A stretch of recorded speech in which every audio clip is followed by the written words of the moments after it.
Olá, liderança! Bem-vindos a esta análise detalhada. Hoje, nós vamos destrinchar uma mudança que, sinceramente, virou o jogo sobre como a gente gerencia o desempenho das nossas equipes. As regras legais em torno da saúde mental no ambiente de trabalho mudaram drasticamente e o nosso papel, como liderança, nunca foi tão cobrado e tão decisivo. Então, vamos mergulhar direto nisso. Para a gente ancorar bem o tamanho do desafio, preste atenção nesse dado. O Brasil registrou mais de 546 mil afastamentos só por transtornos mentais em um único ano. É um salto de 15% em relação ao ano anterior. Ansiedade e depressão já são literalmente a segunda maior causa de afastamento no país inteiro, perdendo só para dor nas costas. É um volume absurdo de pessoas que simplesmente travam e não conseguem mais continuar operando. E o impacto financeiro dessa crise é de cair o queixo. Para colocar em perspectiva, esses afastamentos custaram quase 4 bilhões de reais aos cofres públicos em um único ano, dentro de um total de quase 4 milhões de afastamentos gerais, por doenças. A saúde mental está engolindo uma fatia gigantesca dessa conta. Fica muito claro que esse modelo atual esgotou. Ele está custando caro demais para o sistema, para as organizações e, claro, para as pessoas.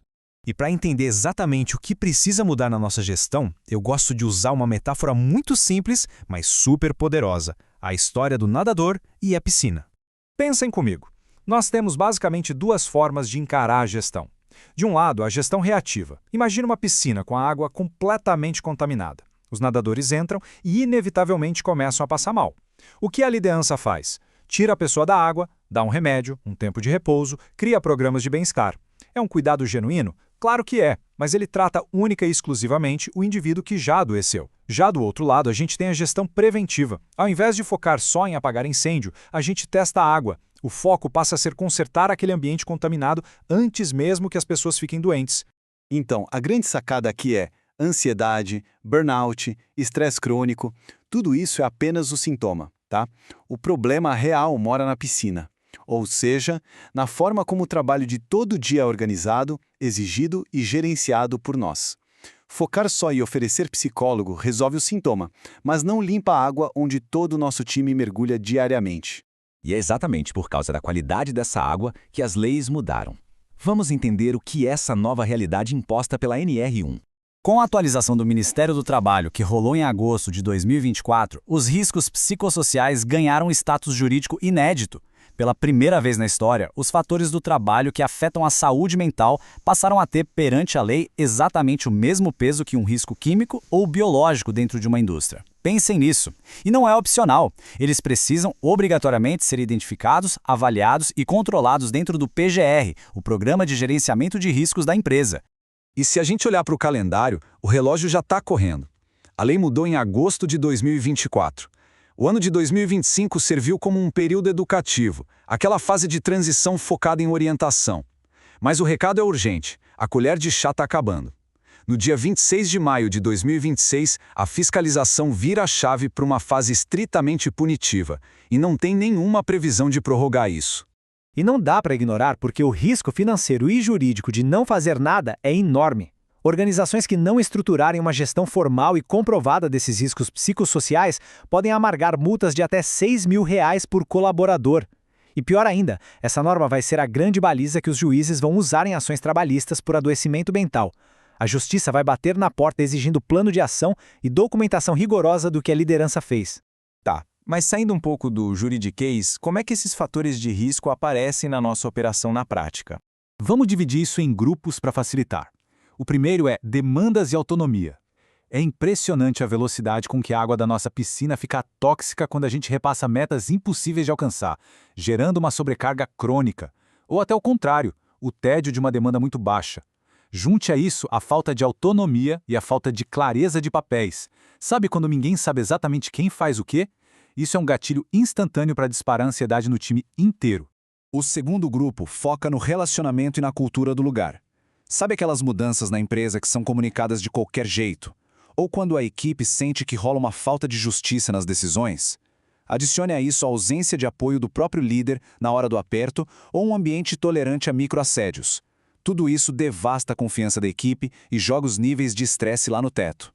E o último grupo mexe com o ambiente e o reconhecimento. Pessoal, ralar duro e não receber reconhecimento afeta diretamente a estabilidade emocional de qualquer profissional. Além disso, trabalhar no meio de ruídos de comunicação constantes, sofrer com o isolamento social que o trabalho remoto trouxe, sem a devida conexão com o time, ou lidar com eventos traumáticos inerentes a certas profissões, são todos fatores de risco que nós, como gestão, temos que mapear e mitigar agora mesmo. E tudo isso junto deságua em um problema silencioso, porém caríssimo: o presenteísmo. Claro, o turnover e os pedidos de demissão todo mundo nota. Mas o presenteísmo é quando o profissional está ali, de corpo presente, sentado na cadeira, mas a mente e a energia já foram embora. Ele está tão esgotado que entrega só um mínimo absoluto para não ser mandado embora. A equipe até está lá dentro da piscina, mas não tem forças para nadar. É aí que a conversa chega na gente. Qual é o papel direto da liderança nesse novo padrão? O ponto-chave é entender que esses riscos psicossociais não são teóricos, eles nascem na nossa rotina diária de gestão. A forma como a gente atua afeta imediatamente a equipe.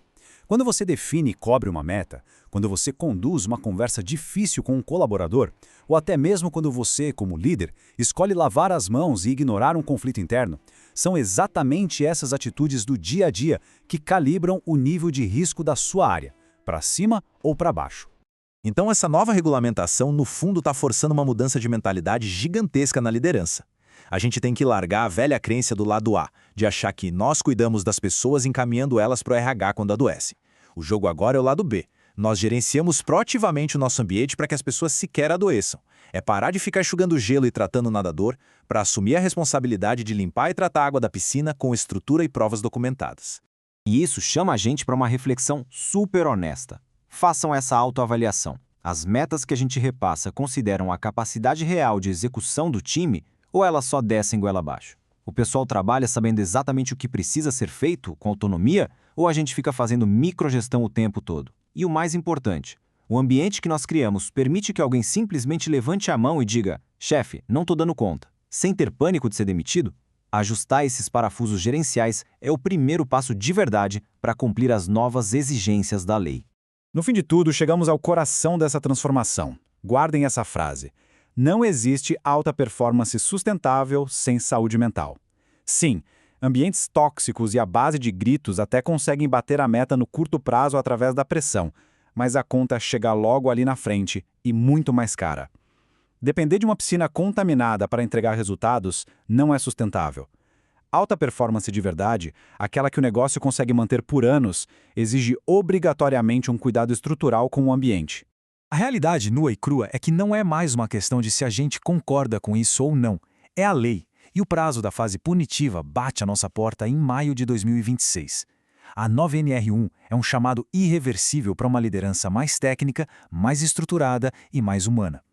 Então, fica aqui a nossa reflexão final e provocativa para todos vocês. Hoje, de forma bem realista, como é que está a qualidade da água da piscina onde a sua equipe está nadando?